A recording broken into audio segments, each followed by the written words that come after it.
जो anti Muslim media है उसकी बात छोड़ दीजिए, उसको तो बायकॉट करने का एक ऐलान हुआ है, लेकिन जो दूसरे चैनल्स हैं उसके ऊपर जो हमारे पैनलिस्ट आते हैं उन पैनलिस्ट का एक वर्कशॉप कराने की बात तौकीर रज़ा साहब ने एक राय दी है।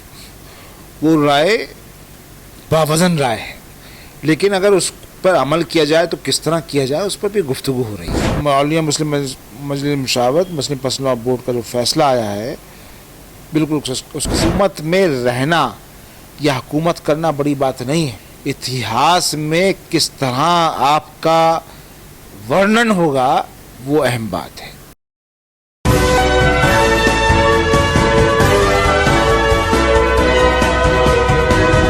आप देख रहे हैं पल पल न्यूज और मैं हूं आपके साथ नदीम अकरम। देश में लगातार संविधान को चुनौती देने की कोशिश की जा रही है, जहां रडार पर सिर्फ और सिर्फ मुस्लिम दिखाई दे रहे हैं।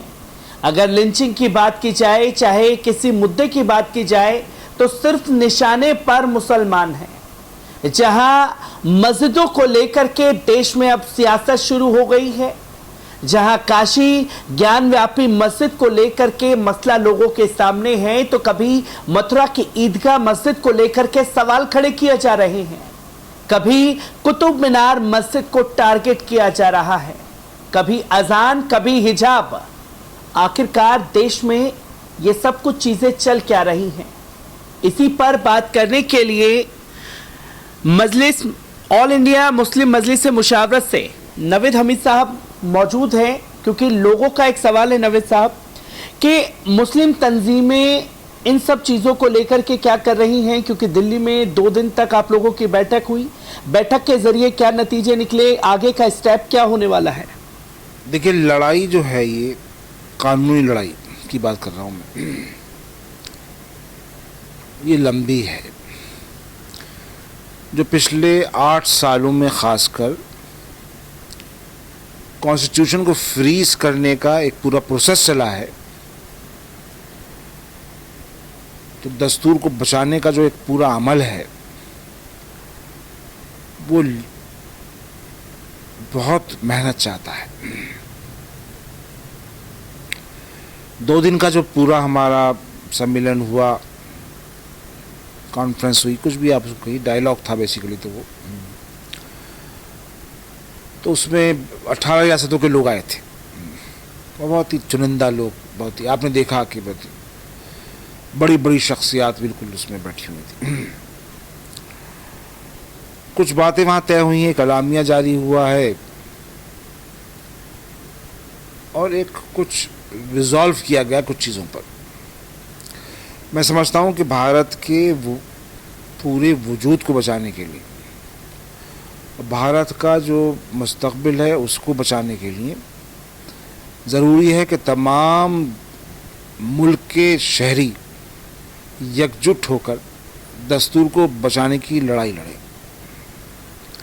उसी सिलसिले में मुशावरत ने ये तय किया है कि तमाम तबक़ात के जो अहम लोग हैं उनके साथ एक नेशनल लेवल का और एक स्टेट लेवल का डायलॉग शुरू किया जाएगा, जिसमें विद्वान, बुद्धिजीवी, लेखकार, सब लोगों से बात की जाएगी। कुछ एजेंडा हमने अपने लिए भी रखा है। रियासती सतह के ऊपर, जब भी तो नेशनल लेवल का डायलॉग था, रियासती सतह के ऊपर एक नुमाइंदा इजलास 7 या 8 रियासतों में हम करने जा रहे हैं। महाराष्ट्र, कर्नाटका, आंध्र प्रदेश, केरला, बंगाल, उत्तर प्रदेश, मध्य प्रदेश, गुजरात और राजस्थान, बहुत क्रूशल स्टेट्स हैं। तो सौहार्द कैसे बनाया जाए, यहाँ का जो एक मिली जुली संस्कृति का एक इतिहास है, उस इतिहास को धूमिल करने की जो कोशिश हो रही है उसको कैसे बचाया जाए, इस सब पर एक गहन चर्चा हम चाहते हैं कि मुल्क के मुसलमानों के अलावा जितनी भी कौमें हैं सबके साथ एक डायलॉग हो। अंदरूनी तौर के ऊपर हम ये तय किया है कि मुस्लिम क़यादत के साथ मुस्लिम चुनिंदा नौजवान जो निकल के आए हैं पिछले 4-5 साल के अंदर, एक कोहेसिव डायलॉग जो है उनसे बहुत ज़रूरी है। इंक्लूसिव डायलॉग कहिए, कोहेसिव इंक्लूसिव डायलॉग बहुत ज़रूरी है। तो उस पर हम चाहते हैं कि भाई एक उनसे भी डायलॉग हो। मुस्लिम ख़वातीन 48% से ज़्यादा मुस्लिम आबादी का हिस्सा है, बड़ा मेजर चंक है, इक्वल पार्टनर हैं वो प्रोग्रेस की और सर्वाइवल की। उन्होंने इंडिपेंडेंटली शाहीन बाग तहरीकात पूरे मुल्क में शुरू करके बता दिया कि भाई they have the wisdom to take decision to defend the constitution. तो मुस्लिम क़यादत का मैं समझता हूँ कि उनके साथ भी एक डायलॉग होना चाहिए, उस पर रिजॉल्व किया है। वो नेशनल लेवल पे भी होगा, रियासती लेवल पे भी होगा। जो एंटी मुस्लिम मीडिया है उसकी बात छोड़ दीजिए, उसको तो बाइकआउट करने का एक ऐलान हुआ है। लेकिन जो दूसरे चैनल्स हैं उसके ऊपर जो हमारे पैनलिस्ट आते हैं, उन पैनलिस्ट का एक वर्कशॉप कराने की बात हुई कि जो लोग वहाँ पर रिप्रेजेंट करें इश्यूज़ पर, उनको न सिर्फ जानकारी हो, समझ हो, बल्कि एक अच्छी तरह प्रेजेंटेशन। आज एक आर्ट है प्रेजेंटेशन का भी, मीडिया में एक जाने का, बोलने का, क्या बोलना है क्या नहीं बोलना है, किस इशू पे कैसी बात होनी चाहिए, उस सब का एक वर्कशॉप हम करने की कोशिश। जैसी सतह के ऊपर हम कोशिश करेंगे कि जिसका प्रोग्राम, जिसका काम शुरू हो गया है पिछले एक रोज़ से, कि मुसलमानों के साथ डायलॉग हो, वो भी 7-8 रियासतों में करेंगे। लेकिन मुसलमानों की जो परेशानियां हैं उसको, जो मुल्क की परेशानियों से अलग नहीं है, क्योंकि मुल्क का और मुसलमानों का मुस्तकबिल जो है वो एक है। तो उन परेशानियों को लेके, मुल्क के अंदर जो मसाइल हैं उनको लेकर हम कोशिश करेंगे कि वज़ीर आज़म से और सदर जमहूरियत से मुलाकात हो। सिर्फ वज़ीर आलम से मुलाकात की बात कही जा रही है, पर इसी प्रोग्राम में 2-3 तरीके की बातें निकल करके आई। जहां गोदी मीडिया का बायकॉट हो रखा था, गोदी मीडिया में तस्वीरें भी चली गई, ये ऐलान किया गया मुस्लिम धर्मगुरुओं की तरफ से कि जेल भरो आंदोलन शुरू किया जाएगा। पूरे प्रोग्राम को हाईजैक करने की कोशिश की गई। किस तरीके से देख रहे हैं? क्योंकि कुछ लोग कहते हैं कि सड़कों पर आना चाहिए, कुछ लोग कहते हैं कि जेल भरो आंदोलन करना चाहिए। ऐसे में क्या करने की सख्त ज़रूरत है अभी? देखिए, मुशावरत का प्लेटफॉर्म जो है वो मशवरे का प्लेटफॉर्म है। मुख्तलिफ राय थी।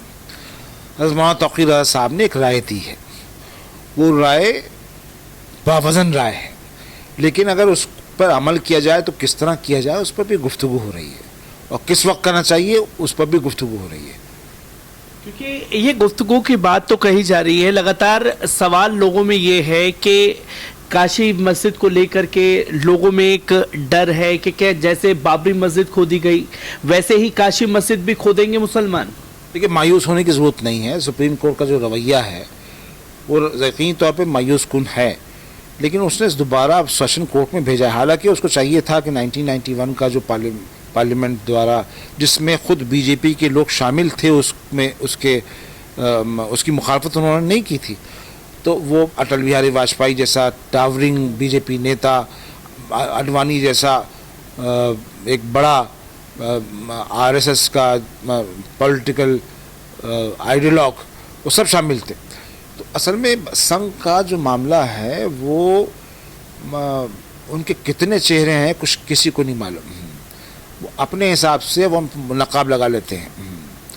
तो आपको याद होगा कि गोविंदाचार्य ने कहा था कि वाजपेयी तो हमारा मखौटा है, कहा था ना, याद है आपको? तो किस वक्त कौन सा मखौटा लगाते हैं वो, उस पर मैं कुछ बात नहीं करूँगा। लेकिन ये कि उम्मीद थी सुप्रीम कोर्ट से कि भाई वो उस एक्ट को सामने रख के चीज़ों को डिसाइड करती, लेकिन अब उसने भेजा है।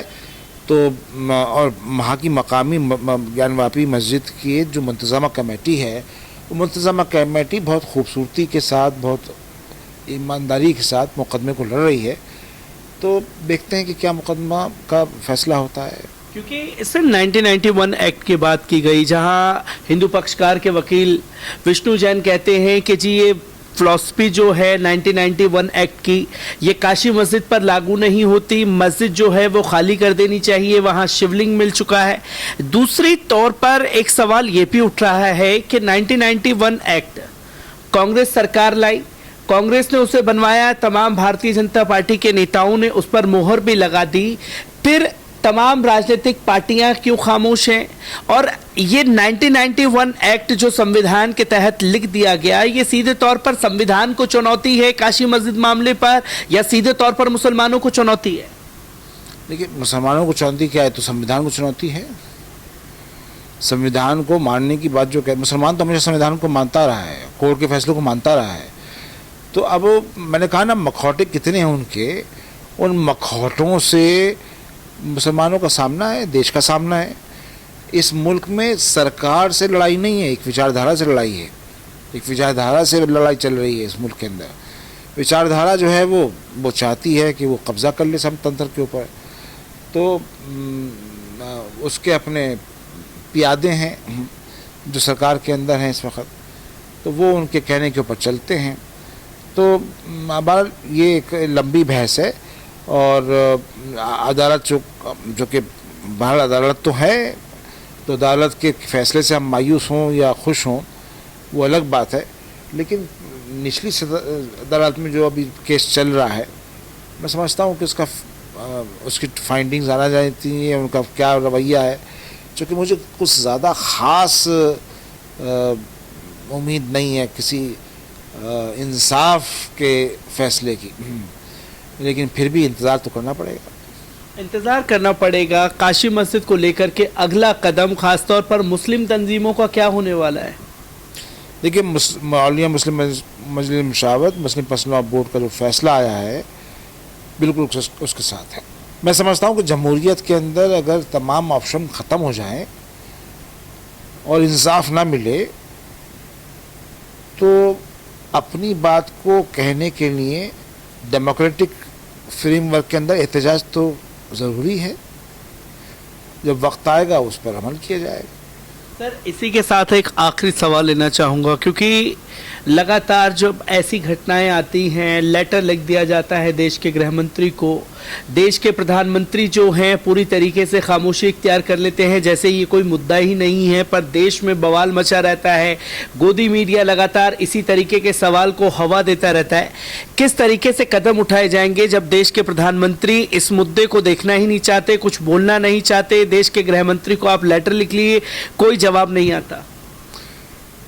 जो वो उनका एजेंडा है वो उसके हिसाब से चलते हैं। संविधान पर हाथ रखकर उन्होंने शपथ तो ली है, लेकिन संविधान को कितना मान रहे हैं वो इतिहास में सब दर्ज हो रहा है। लेकिन हमारा कर्तव्य है, हर शहरी का कर्तव्य है कि संविधान के नाम पर उनको चेताते रहें। और हम जो भी चाहता है रिप्रेजेंटेशन हमारा अभी तक हक है।